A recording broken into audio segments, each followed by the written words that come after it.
نحمده ونصلي على رسوله الكريم أما بعد فأعوذ بالله من الشيطان الرجيم بسم الله الرحمن الرحيم رب اشرح لي صدري ويسر لي أمري واحلل عقدة من لساني يفقهوا قولي۔ ہماری آج کی گفتگو کا موضوع ہے توبہ استغفار۔ اللہ تعالیٰ نے انسان کو پیدا کیا، اس کے اندر خیر اور شر دونوں چیزیں رکھیں، پھر اس کو دونوں راستے دکھائے، پھر اس کو آزادی بھی دی کہ وہ چاہے تو بھلائی کے راستے پہ چلے اور چاہے تو برائی کا راستہ اختیار کرے۔ انسان کو اللہ تعالیٰ نے جس راستے کے لیے پسند کیا وہ خیر و بھلائی کا راستہ ہے، اور اس راستے پہ چلانے کے لیے ہر دور میں پیغمبر بھیجے۔ سب سے پہلے انسان حضرت آدم علیہ السلام ایک پیغمبر بھی تھے۔ جب وہ دنیا میں بھیجے جا رہے تھے تو اس وقت اللہ تعالیٰ نے فرمایا فَإِمَّا يَأْتِيَنَّكُم مِّنِّي هُدًى فَمَن تَبِعَ هُدَايَ فَلَا خَوْفٌ عَلَيْهِمْ وَلَا هُمْ يَحْزَنُونَ، کہ اگر میری طرف سے تمہارے پاس کوئی ہدایت آئے تو جو میری ہدایت کی پیروی کرے گا اس کے لیے نہ خوف ہوگا نہ غم ہوگا۔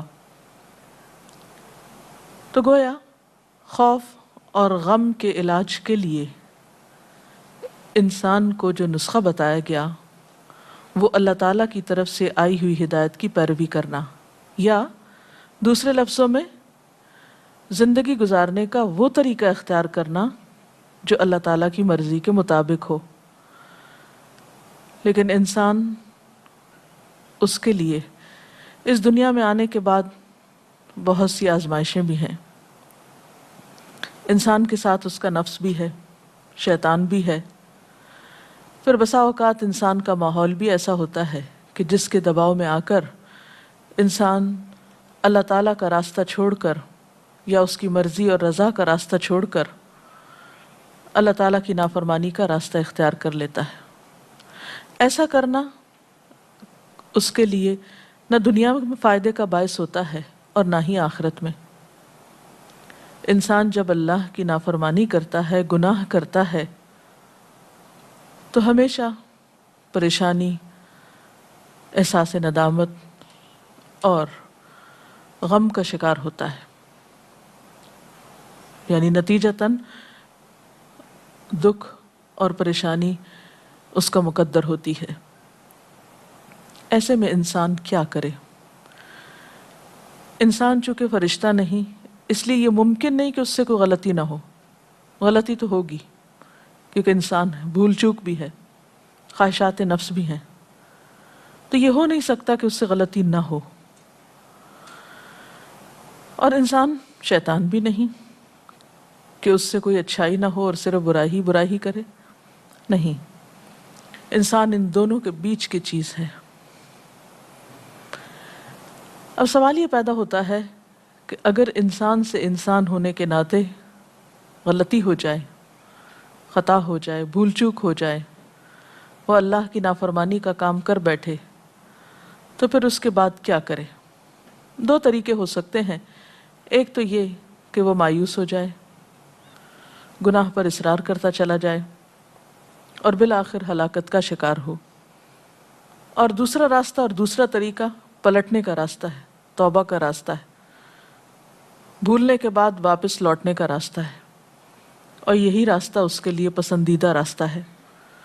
قرآن پاک میں اللہ سبحانہ وتعالیٰ فرماتا ہے وَالَّذِينَ إِذَا فَعَلُوا فَاحِشَةً أَوْ ظَلَمُوا أَنفُسَهُمْ ذَكَرُوا اللَّهَ فَاسْتَغْفَرُوا لِذُنُوبِهِمْ وَمَن يَغْفِرُ الذُّنُوبَ إِلَّا اللَّهُ وَلَمْ يُصِرُّوا عَلَى مَا فَعَلُوا وَهُمْ يَعْلَمُونَ۔ اور اگر کبھی ان سے کوئی فحش کام سرزد ہو جاتا ہے یا وہ اپنے اوپر زیادتی کر بیٹھتے ہیں تو انہیں خدا یاد آ جاتا ہے اور وہ اس سے اپنے گناہوں کی معافی مانگ لیتے ہیں، اور خدا کے سوا اور کون ہے جو گناہوں کو معاف کر سکتا ہو، اور وہ جانتے بوجھتے اپنے کیے پہ ہرگز اصرار نہیں کرتے۔ یعنی گناہ کرنے کے بعد ان کے اندر جب احساس ندامت اٹھتا ہے وہ اللہ تعالیٰ کی طرف متوجہ ہو کے معافی مانگنے لگتے ہیں اور گناہ چھوڑ دیتے ہیں، اس پر اصرار نہیں کرتے۔ ایسے ہی لوگ اللہ تعالیٰ کے پسندیدہ لوگ ہوتے ہیں۔ ایک اور مقام پر آتا ہے ان الذین اتقوا اذا مسهم طائف من الشیطان تذکروا فاذا هم مبصرون، کہ فی الواقع جو لوگ اللہ سے ڈرنے والے ہیں، متقی ہیں، ان کا حال یہ ہوتا ہے کہ کبھی شیطان کے اثر سے کوئی برا خیال انہیں چھو بھی جائے، یعنی برا خیال بھی آئے، گناہ کا ارادہ بھی ہو، تو فوراً چوکنے ہو جاتے ہیں، یعنی تقویٰ کی برکت سے وہ ہوشیار ہو جاتے ہیں اور پھر انہیں صاف نظر آنے لگتا ہے کہ درست راستہ کیا ہے۔ نبی صلی اللہ علیہ وسلم نے فرمایا سارے کے سارے انسان خطا کار ہیں اور بہترین خطا کار وہ ہیں جو بہت زیادہ توبہ کرنے والے ہیں۔ تو توبہ کرنا بندے کے حق میں ایک پسندیدہ عمل ہے۔ قرآن پاک میں اللہ تعالیٰ اپنے پیارے بندوں کی ایک خاص خوبی کا ذکر کرتے ہیں کہ وَبِالْأَسْحَارِ هُمْ يَسْتَغْفِرُونَ، کہ اس سحری کے وقت وہ استغفار کرتے ہیں، معافی مانگتے ہیں۔ پیغمبروں کے ذریعے بھی بارہا انسانوں کو یہی سبق سکھایا گیا کہ وَاسْتَغْفِرُوا رَبَّكُمْ ثُمَّ تُوبُوا إِلَيْهِ، اپنے رب سے بخشش طلب کرو پھر اس کی طرف لوٹ جاؤ، واپسی کا راستہ اختیار کرو۔ ان ربی رحیم ودود، بے شک میرا رب بہت رحم فرمانے والا، بہت محبت کرنے والا ہے۔ یعنی ایسا نہیں کہ اگر کسی انسان سے کوئی غلطی ہو جائے تو پھر وہ معاف نہیں کرتا اور ہمیشہ کے لیے وہ اس کی نظروں سے گر جاتا ہے، نہیں، 100 بار بھی اگر کوئی غلطی کرتا ہے اور پھر اس کو احساس ندامت ہوتا ہے، شرمندگی ہوتی ہے اور وہ پلٹتا ہے تو اللہ تعالیٰ اس کو معاف کرتا رہتا ہے۔ ایک حدیث میں آتا ہے ان اللہ یقبل توبۃ العبد ما لم یغرغر، اللہ بندے کی توبہ اس وقت تک قبول کرتا ہے جب تک کہ وہ آخری دموں پہ نہ ہو یا اس کی سانس نہ اکھڑ جائے، یعنی مرتے دم تک توبہ قبول ہوتی رہتی ہے۔ ہاں یہ الگ بات ہے کہ ایک انسان جب فوت ہو جاتا ہے اور وہ شرک کی حالت میں ہوتا ہے یا کفر کی حالت میں ہوتا ہے یا کسی کبیرہ گناہ کے ارتکاب کی حالت میں ہوتا ہے اور توبہ کیے بغیر مر جاتا ہے، تو مرنے کے بعد جب سزا سامنے آ جاتی ہے، اللہ تعالیٰ کی ناراضگی اور غصہ سامنے آ جاتا ہے، تو پھر توبہ کا موقع نہیں رہتا۔ اس لیے ہمیں کبھی بھی اللہ تعالیٰ کی رحمت سے نا امید نہیں ہونا چاہیے، گناہ کتنا بھی بڑا ہو جائے، غلطی کتنی بھی بڑی ہو، لیکن کبھی مایوسی پاس نہ پٹکنے پائے۔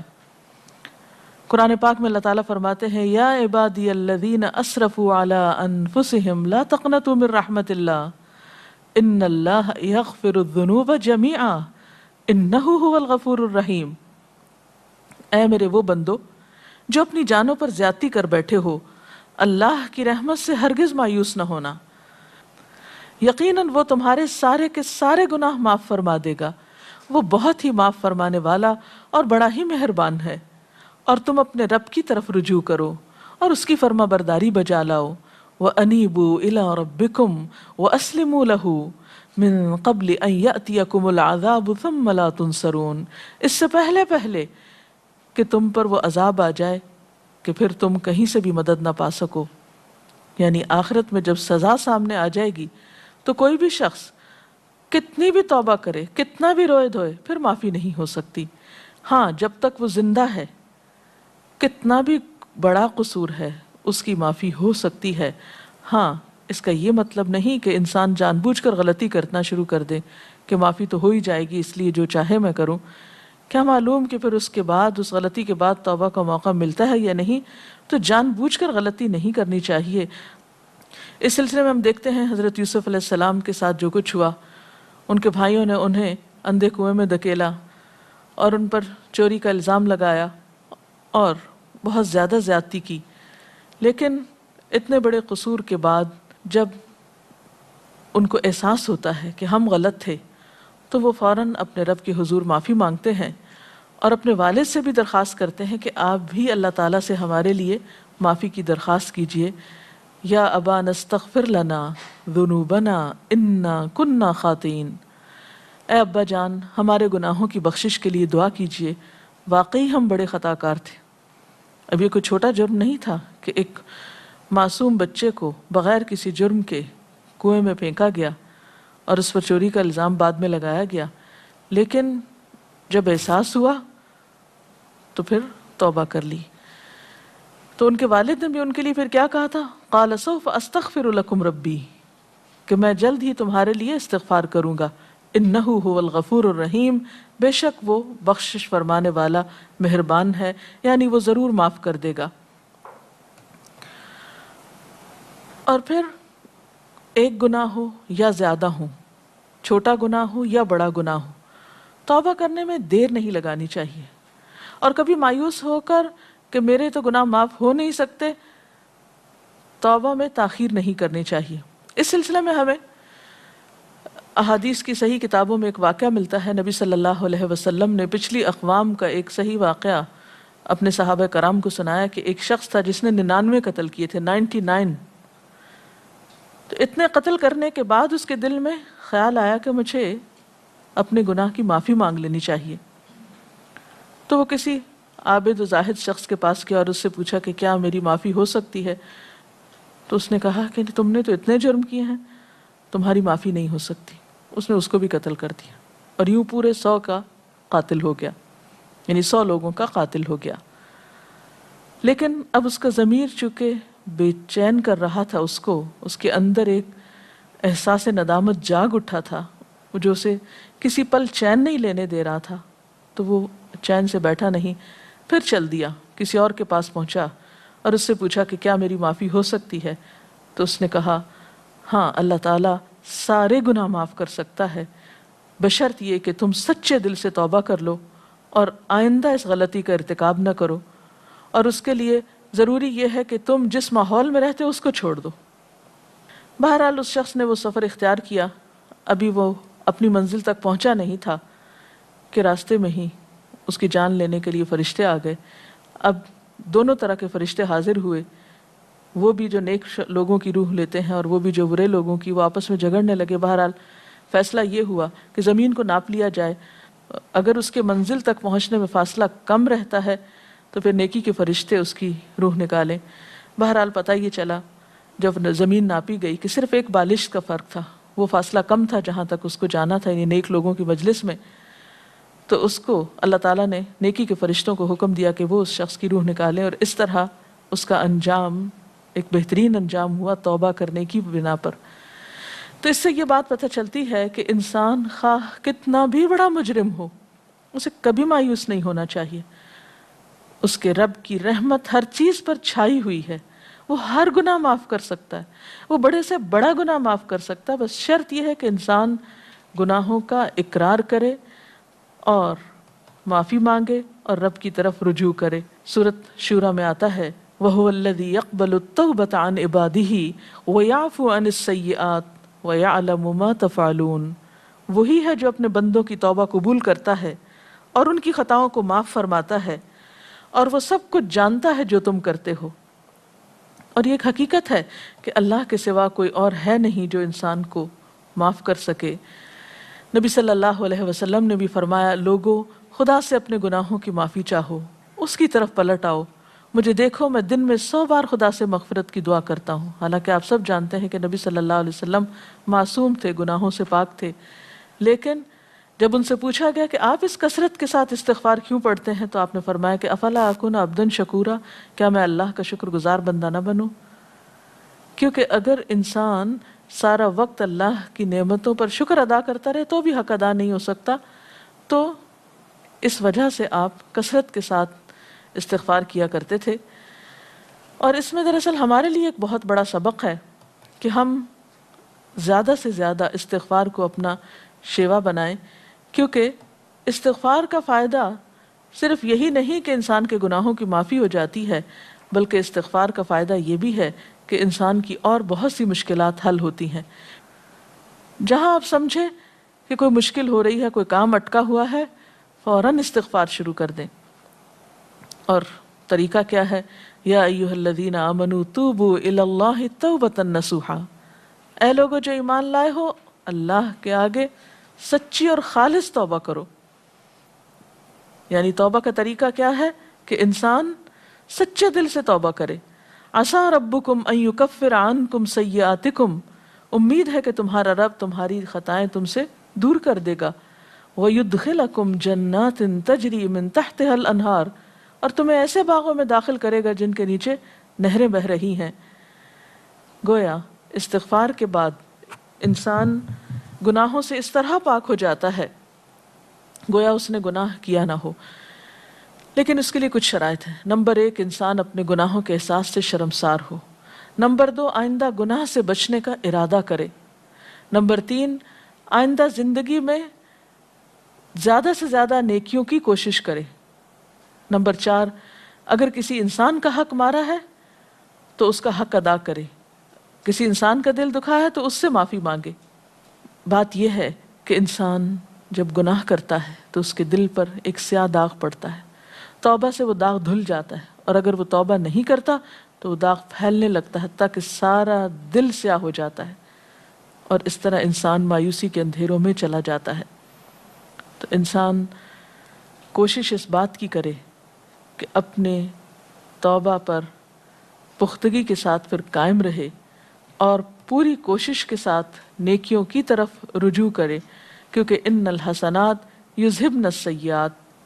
اللہ تعالی ہمیں اس کی توفیق عطا فرمائے اور ہمیں اپنے ان بندوں میں شامل کر لے جو اس سے اس حال میں ملتے ہیں کہ وہ ان سے راضی ہوتا ہے اور وہ اس سے راضی ہوتے ہیں. اگر اس سلسلے میں آپ کے ذہن میں کچھ سوال ہے تو آپ کر سکتے ہیں. توبہ استغفار کرنے کا مسنون طریقہ کیا ہے؟ اب دیکھیے کہ توبہ کسی بھی وقت کی جا سکتی ہے اور اس میں دیر نہیں کرنی چاہیے، لیکن ایسے اوقات میں توبہ استغفار خصوصیت کے ساتھ کرنا جو قبولیت کے اوقات ہیں تو وہ زیادہ بہتر ہے. مثلا سحری کے وقت، یعنی تہجد کے وقت اگر کوئی گناہ ہو گیا ہو یا کوئی ایسی پریشانی ہو تو خصوصیت کے ساتھ تہجد کے وقت توبہ کریں. پھر اسی طرح دعا کی قبولیت کے جتنے بھی اوقات ہیں، مثلا اذان سننے کے بعد، قرآن پاک پڑھنے کے بعد، اسی طرح حج عمرے کے موقع پر، روزہ افطار کرنے کے وقت، نماز پڑھنے کے بعد، یہ وہ اوقات ہیں جن میں زیادہ سے زیادہ دعائیں قبول ہوتی ہیں. پھر اسی طرح یہ ہے کہ استغفار کے جو مسنون الفاظ ہیں ان کا اہتمام کیجیے.